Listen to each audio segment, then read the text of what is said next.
gusta escuchar acerca del quebrantamiento, nos gusta escuchar acerca de la victoria, la bendición, de la prosperidad, ¿verdad?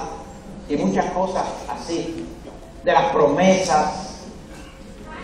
Pero hablar de esto no se habla mucho, precisamente porque es bien difícil ese proceso de quebrantamiento en el hombre de Dios, en la mujer de Dios.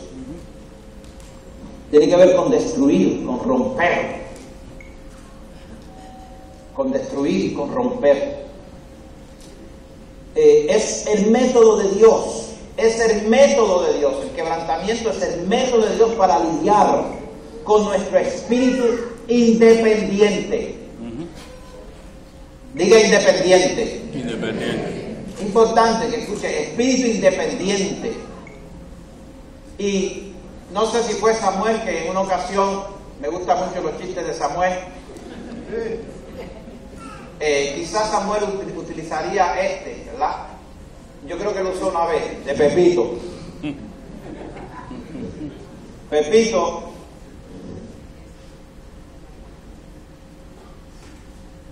está la maestra dando la clase y de momento se pone de pie. Pepito, siéntate. Pepito de pie.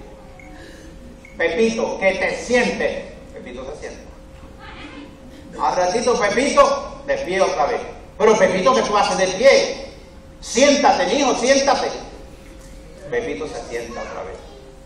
Pero a los minutos vuelve Pepito otra vez se pone de pie. Pepito no, Pepito. Es el hermano. La maestra lo coge y lo sentó. Y Pepito dijo: yo estoy sentado físicamente, pero estoy de pie por dentro.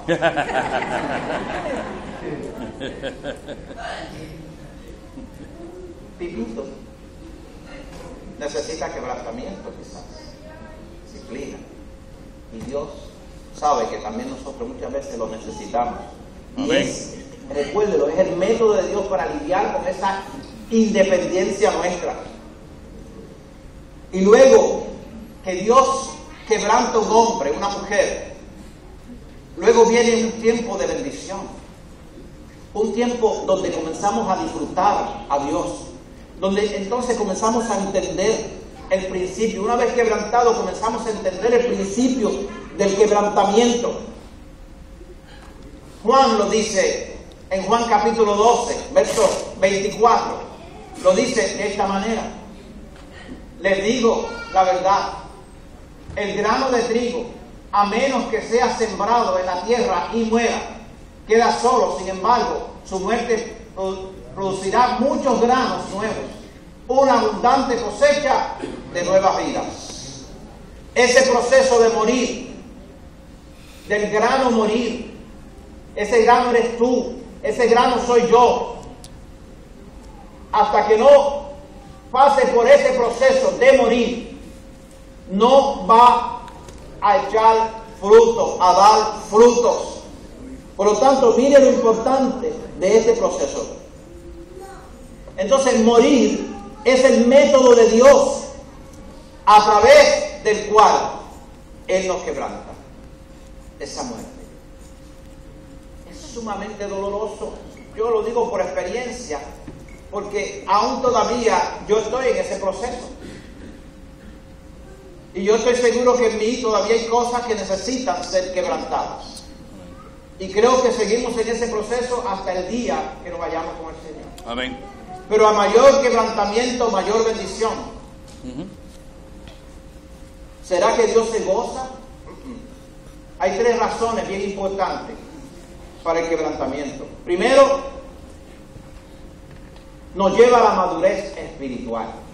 Nos lleva a la madurez. Segundo, nos prepara para nuestro ministerio. Y tercero, nos hace conforme a la imagen de nuestro Señor y Salvador Jesucristo. Amén. Por lo tanto, ese proceso de morir es bien importante en la vida tuya,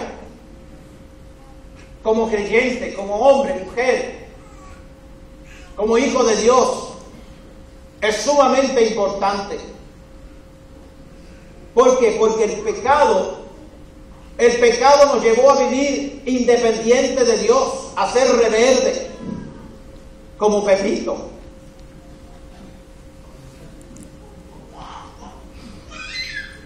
Aún todavía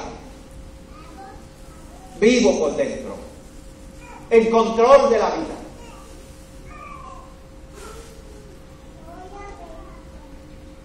Por lo tanto, es importante que nosotros entendamos que hay áreas en nuestra vida que necesitan ser quebrantadas. Nos lleva a la madurez. ¿Y qué es la madurez? La madurez es cuando la persona llega a la conclusión de que simplemente no puede sin Dios, de que necesita a Dios en todas las áreas de su vida, de que depende de Dios. Amén. Cristo nos da el principio aquí en Juan cuando dice: si el grano de trigo no muere, ese es el principio, tiene que morir. Hay dos maneras de llegar. Una es a través del conocimiento,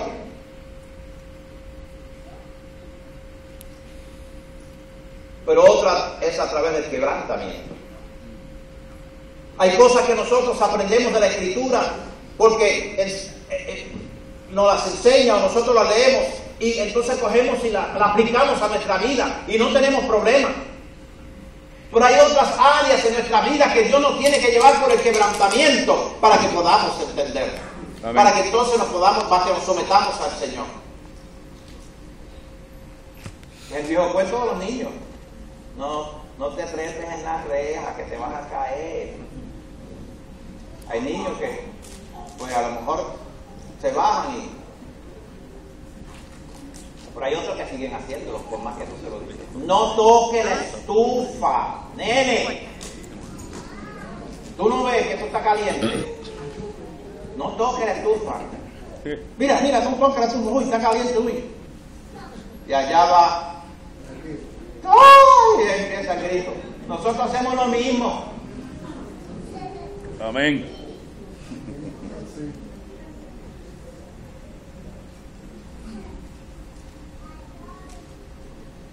No es para destruirnos. No es para destruirnos. Es porque Dios tiene un propósito. Y ese propósito Dios lo quiere cumplir en tu vida. Amén.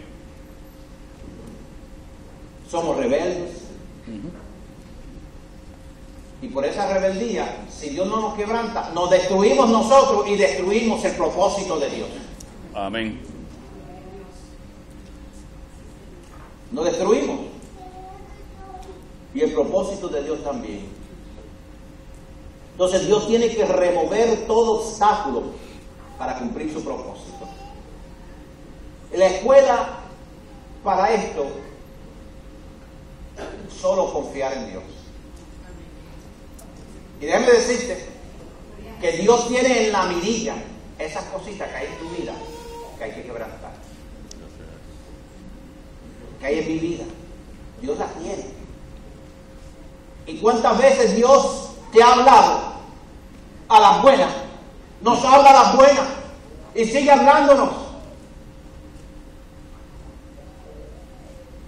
Entonces Dios dice: pues si a las buenas no te sometes, yo tengo un propósito, yo te amo, yo quiero verte bien, yo quiero verte feliz, yo quiero verte contento. Y por ahí viene la prueba, la dificultad, el quebrantamiento. Y es doloroso. Gloria a Dios. Dios la tiene en la mirilla. Toda decisión tiene que estar en la mano del Señor. El que es independiente, que quiere hacer las cosas a su manera, no. Y ese es el problema más grande nuestro, que queremos controlar nuestras vidas, queremos gobernar. Porque realmente lo que pensamos, realmente lo que estamos pensando es: Dios no lo puede hacer mejor que yo. Eso es lo que está detrás. Lo hago yo. Este lo arreglo yo. Esta la arreglo yo. Esta situación la voy a arreglar yo. No, dejamos a Dios en un lado. Porque realmente lo que pensamos es que Dios no lo puede hacer mejor que yo. Y eso se llama rebeldía. Rebeldía. Queremos controlar, queremos gobernar. Entonces, una vez que Dios quebranta, entendemos, entonces comenzamos a entender mejor a Dios y a nosotros mismos.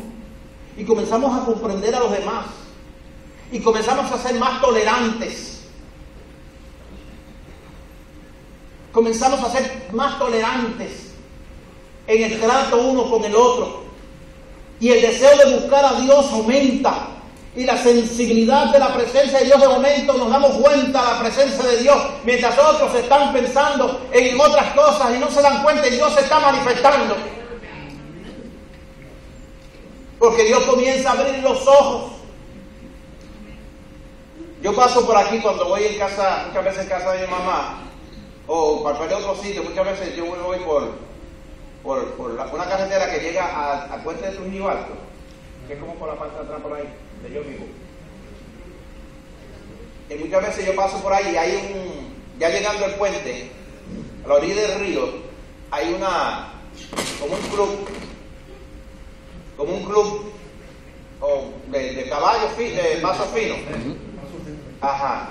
Y yo veo esos caballos que comienzan a coger así, y el toquecito desde la mano, desde el que lo va montado, así se mueve. A veces van para atrás y van para adelante, y todas estas cosas, y digo, ¡wow! ¡Qué caballo obediente! O lo veo en la televisión algunas veces, con el toquecito nada más. Pues yo quiero que usted sepa que ese caballo ha sido quebrantado. Ese caballo no era así. Eso es verdad. Ese caballo no funcionaba así. Amén. Y tuvo que ser quebrantado para que entonces al toque nada más obedeciera. Y por eso es que Dios tiene que muchas veces quebrantarnos para que nosotros aprendamos a obedecer. Amén. Hay veces que Dios tiene que meter fuego para que nosotros entendamos que no es por ahí, que es por acá. Que no es de esta manera, que es de esta otra. Y yo veo esos caballitos. ¡Qué caballo! Pero esos caballos tienen que pasar por un proceso que no es fácil para ellos.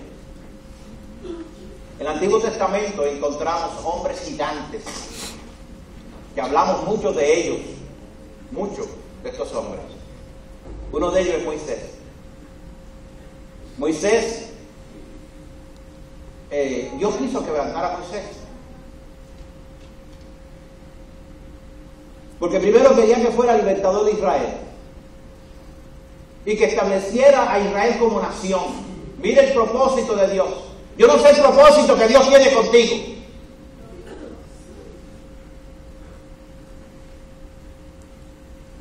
Pero Dios tiene un propósito contigo. Amén. Gloria a Dios.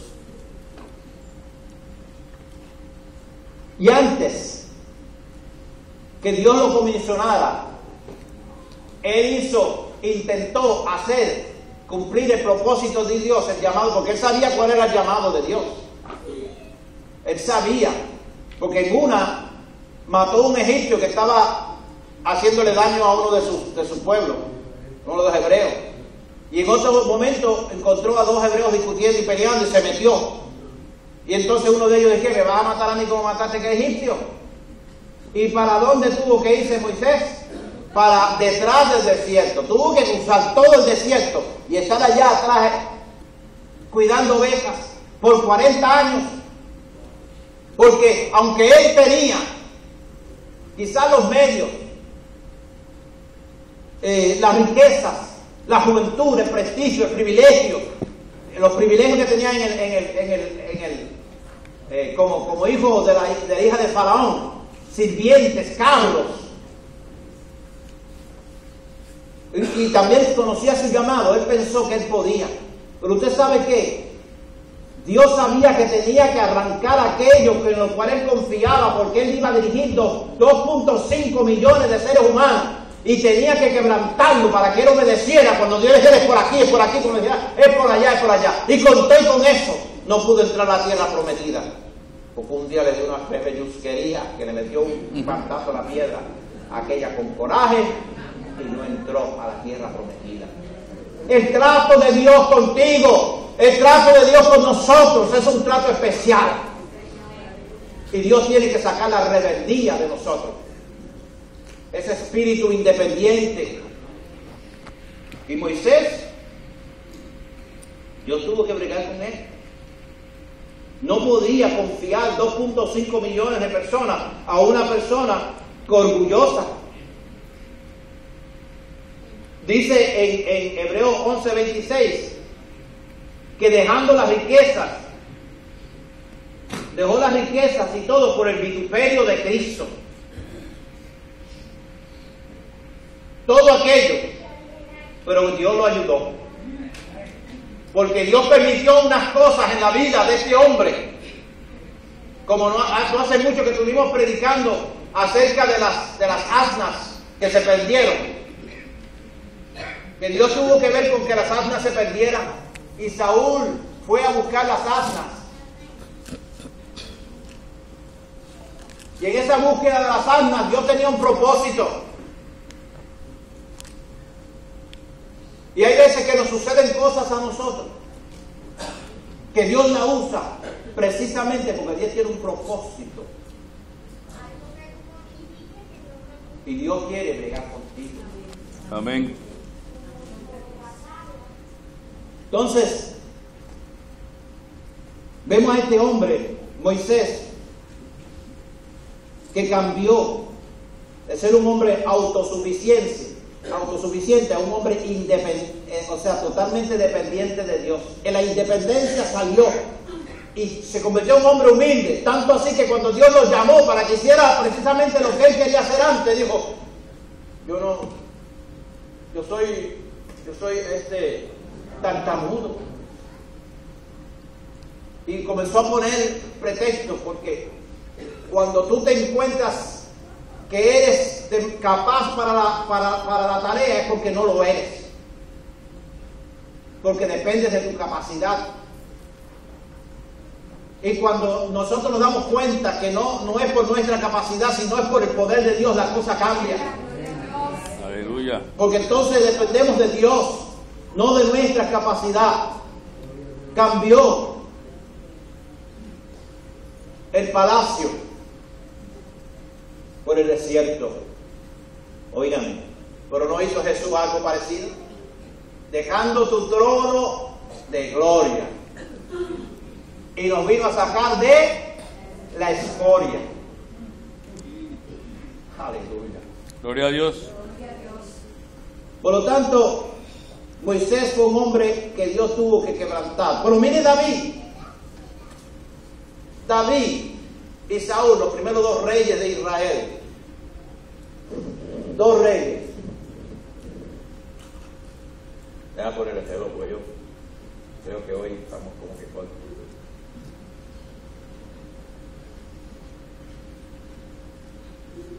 Hay 45 capítulos entre el Samuel, primero y segundo Samuel y parte de Reyes.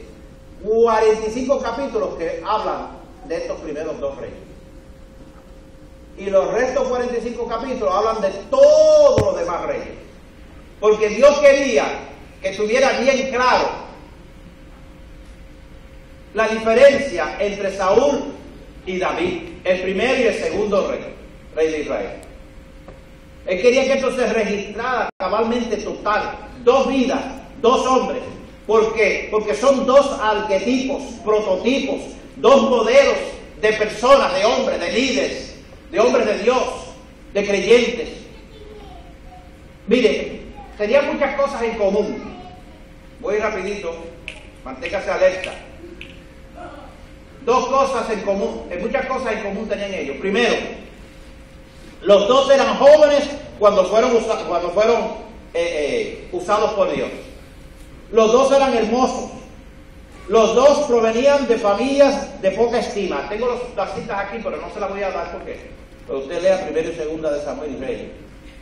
Entonces, los dos se consideraban indignos de ser reyes. Los dos llegaron a ser reyes de Israel. Los dos fueron ungidos con el aceite de la unción por Samuel. Sobre los dos vino el Espíritu Santo con poder. Los dos tenían alrededor de 30 años cuando comenzaron a reinar. Los dos reinaron 40 años sobre Israel. Los dos tuvieron la oportunidad de que Dios perpetuara su reino. Usted sabe que le dicen a Jesús hijo de David. ¿Por qué? Porque viene del linaje de David, no viene del linaje de Saúl. Pero Saúl tuvo esa misma oportunidad, ¿verdad? Los dos murieron a la edad de 70 años, más o menos. Los dos hicieron grandes cosas para Dios. Los dos cometieron grandes pecados contra Dios. Los dos empezaron bien. Pero mire, registra 1 Corintios, capítulo 10, versos 13 y 14. ¿Cómo terminó Saúl? No, está ok. De manera que Saúl murió porque fue infiel al Señor. Lean conmigo.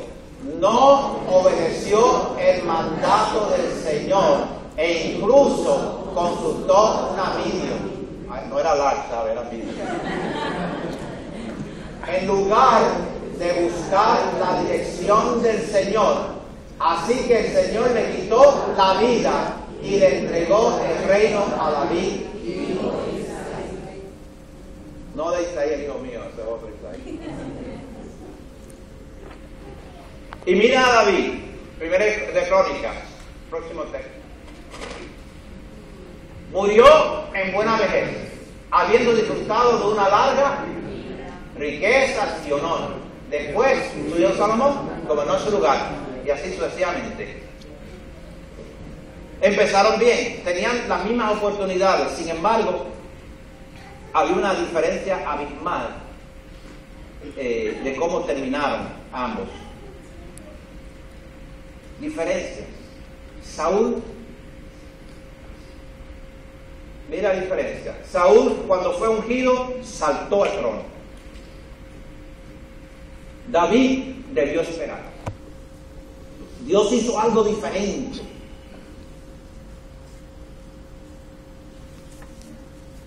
Fíjese que Saúl fue rechazado.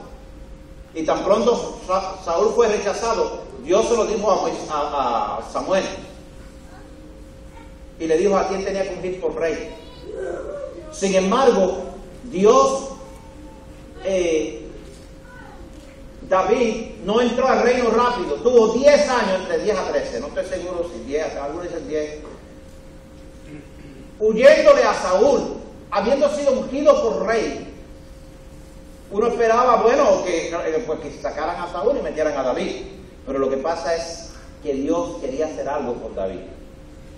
Hacer algo en él. Algo que le faltó a Saúl. Hay líderes en la iglesia del orden de Saúl. Los hay aquí y los hay en toda iglesia.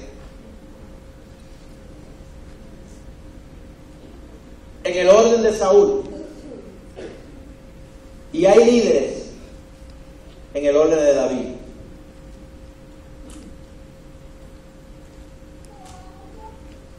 Mire, la diferencia entre Saúl y David. Ambos habían recibido el poder del Espíritu. El Espíritu Santo vino sobre ellos. Usted lee la historia, la vida de Saúl. Cuando Saúl fue ungido, el Espíritu Santo vino sobre él. Él profetizó y Dios lo usó. Es decir, que recibió el poder de Dios.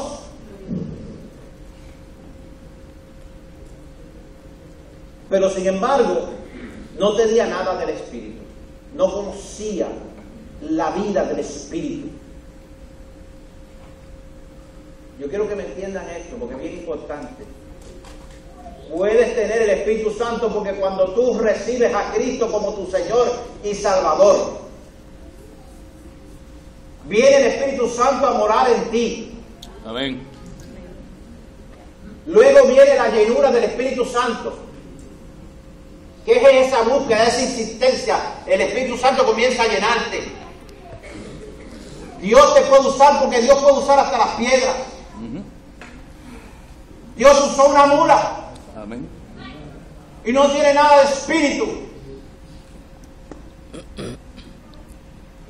Dice que Dios puede hacer que las piedras hablen. Amén. Gloria a Dios. Hay una gran diferencia. También David actuó en el poder del Espíritu Santo, pero además fue transformado. Una cosa es el poder del Espíritu Santo y otra cosa es el fruto del Espíritu. Y ahí es donde tenemos muchos problemas, manifestar el fruto del Espíritu en el trato uno con el otro. Porque somos buenos con Dios, a orar y clamar al Señor. Pero cuando nos tratamos uno a los otros, muchas veces no tenemos el fruto del Espíritu. Y ahí es donde tenemos que trabajar fuertemente. Y el quebrantamiento nos va a ayudar.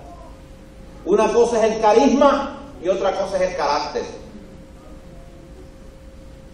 Una persona puede tener carisma, pero no obtener el carácter de Cristo.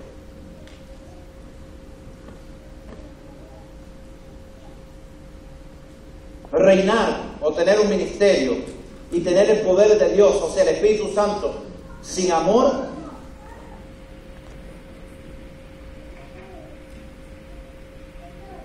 porque el quebrantamiento es que nos va a conducir a nosotros precisamente a ese carácter, que es el carácter de Cristo, lleno de amor y de compasión.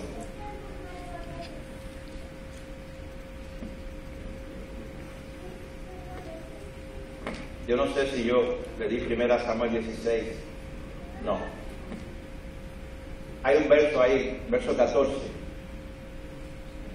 Escuche lo que dice.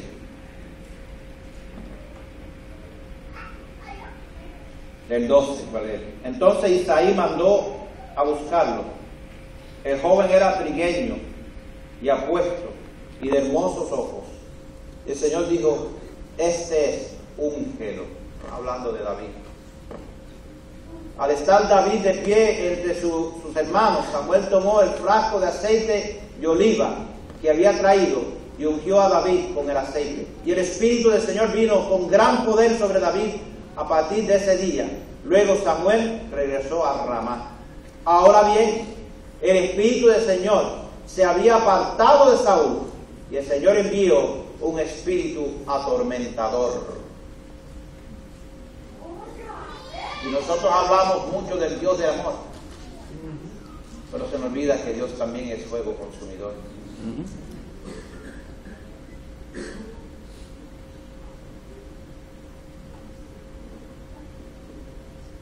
¿Cuánto necesitamos esa escuelita de David?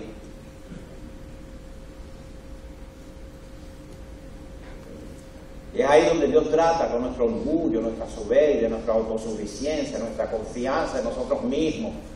Muchas veces la impaciencia con los demás, la desobediencia, las motivaciones equivocadas. Muchas veces por cualquier cosita formamos un berrinche, un revolú.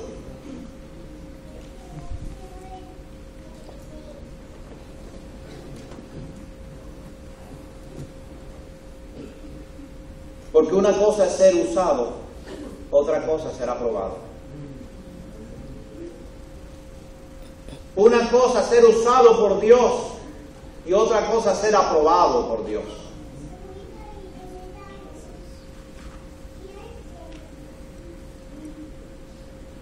Perdió Saúl la oportunidad de ser confirmado.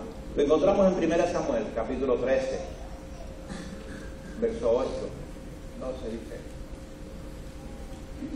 Durante 7 días Saúl esperó allí. Ustedes conocen quizá la historia, lo han leído.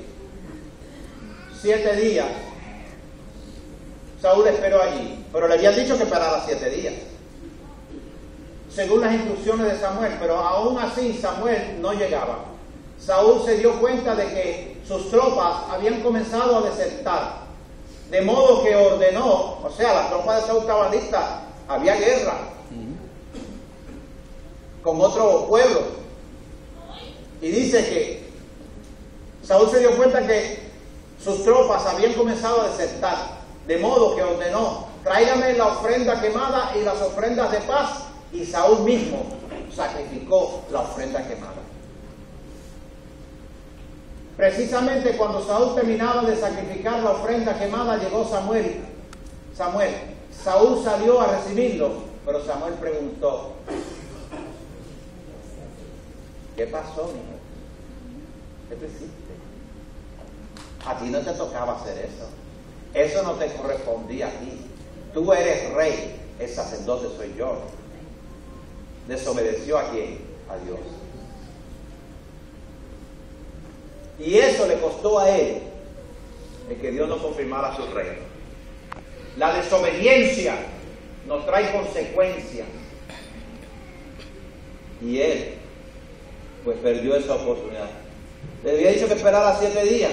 Mire, él se esforzó en su propia, se esforzó para ofrecer el holocausto. Y usted dirá: pero pastor, imagínate tú, el ejército está allí, los hombres se están desertando, el otro está ahí tranquilo, está a punto de atacar, y que tú querías que le hiciera. Vamos a defender el hombre, un poquito.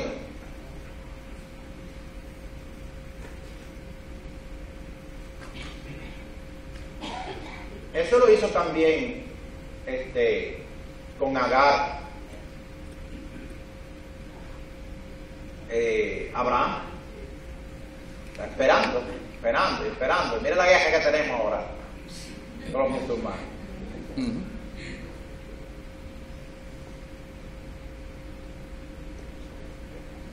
Él se esforzó, pero el esfuerzo sin confianza en Dios y actuar independiente puede desaprobar un siervo de Dios. Te puedes esforzar, pero si el esfuerzo tuyo es independiente de la voluntad de Dios, te puede costar. Aunque parezca bueno, aunque sea bueno, no sea algo malo. Pero hay veces que hay que parar. Mire, el ejército comenzó a desertar. ¿Qué pasó con Gedeón? Iba con 10,000 hombres a pelear. El otro ejército era mucho más grande, mucho más cantidad. Dios le dijo: son muchos. Primero, dile a los que tienen miedo que se vayan. Y le dio, ¿verdad?, que se fueran los que tenían miedo, y se fueron yo no sé cuántos miles. Después le dijo: los que, ¿cómo fue que le dijo? Los que beben agua directamente del pozo, que se vayan. Fueron la mayoría. Y solamente te quedas con los que cogen el agua con la mano mirando. Te están vigilando. Así viene por ahí. El diablo hasta acá. No lo apretan. Y se quedó, ¿sabe con cuántos hombres? 900 hombres. ¿Cuántos? 300 hombres. Yo le di más de la cuenta. 300 hombres de 10,000 que tenía. ¿Dónde estaba la confianza de ese hombre? En el ejército, en Dios. Por eso fue que cuando David cometió aquello de hacer el censo, pensando en la multitud de hombres que tenía, pensando que Dios le estaba dando victoria porque tenía un ejército grande, porque esto no es por ejército, no es por espada, es por el Espíritu Santo de Dios que lo hace. Y ahí es donde nosotros nos tenemos que enfocar. Si queremos ser siervos y siervos aprobados, Él te va a llevar a un lugar donde tú tienes que morir. ¿Cómo trató Dios?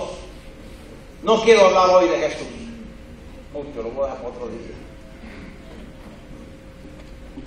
Pero dice la Biblia. Te busca Isaías 53. Dice que Cristo fue quebrantado. Dios quiso quebrantarlo. ¿Por qué si Dios quiso quebrantar a Jesús, que no había pecado, no había hecho nada malo? ¿Sí? ¿Y por qué no nos va a quebrantar a nosotros? ¿Qué hizo Dios con Abraham? ¿Cómo Dios quebrantó a Abraham? Le había dado el hijo de la promesa. Después le dice, dámelo, sacrifícalo. Él sabía que Dios le había hablado. Él entendía que aquello no era algo que hacían el pueblo de Dios, no sacrificaban gente, humanos, y menos los hijos. Sin embargo, Dios le dijo, sacrifícamelo. Y él sabía que fue Dios que se lo pidió, no lo entendía. Él no entendía aquello, pero él fue y llevó a su hijo. Y él se quebrantó definitivamente, lo que quedaba de él, de la carne en este hombre, en ese momento se quebrantó. Y por eso es que muchas veces tú pasas por situaciones, enfermedades o situaciones que vienen a tu vida o que han venido a tu vida. Mire, no resista más a Dios y humíllate ante su presencia y declara victoria. Aunque tú te estés limpiando con una mano la lágrima, con otra levántala, como decimos, y adora al Señor, porque Dios está usando esa situación para quebrantarte, para que tú te acerques al Señor. No importa lo que sea. Si tú en un momento dado decidiste buscar al Señor, todo lo que ha pasado en tu vida de allá para acá, Dios tiene el control. Amén. Aunque tú te hayas metido en problemas por decisiones incorrectas, Dios está ahí de alguna manera monitoreándote y dirigiendo tu vida. Dios te va a llegar a ese lugar para que estés listo para el propósito de Dios. Pídelo. Dile, Señor, no puedo más. Toma tú el control de mi vida. Porque cuando nosotros entendamos el porqué del quebrantamiento, vamos a dejar de resistirnos, de murmurar, de quejarnos, de hacer tantas cosas que nosotros hacemos. Por eso que Isaías 57, que leímos, yo vivo en lugar alto y santo y en el quebrantado de corazón. Si la semilla no cae en tierra y muere, queda sola. Pero si cae en tierra y muere, lleva mucho fruto. Hay que hacer morir ese carácter. Hay que hacer morir el miedo, la pereza, esas cosas que tú sabes, que tú conoces, que son un impedimento para tú agradar al Señor. Traerlas al altar. Pero ese proceso de quebrantamiento comienza cuando nosotros nos rendimos al Señor. ¿Ha pasado momentos difíciles? Sí. ¿Sabes qué? Cuando Dios nos quebranta, lloramos. ¿Y cómo lloramos? ¿Cómo lloramos? Muchas de esas lágrimas nadie las ve. Muchas lágrimas mías mi esposa no las ha visto. Pero sí, ese quebranto es necesario.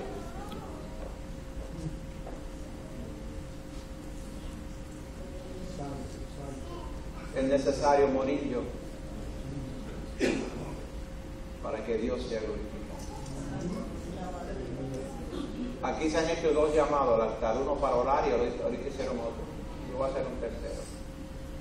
Gente que está luchando con lo que sea, quiere traerlo al Señor. Visto al altar.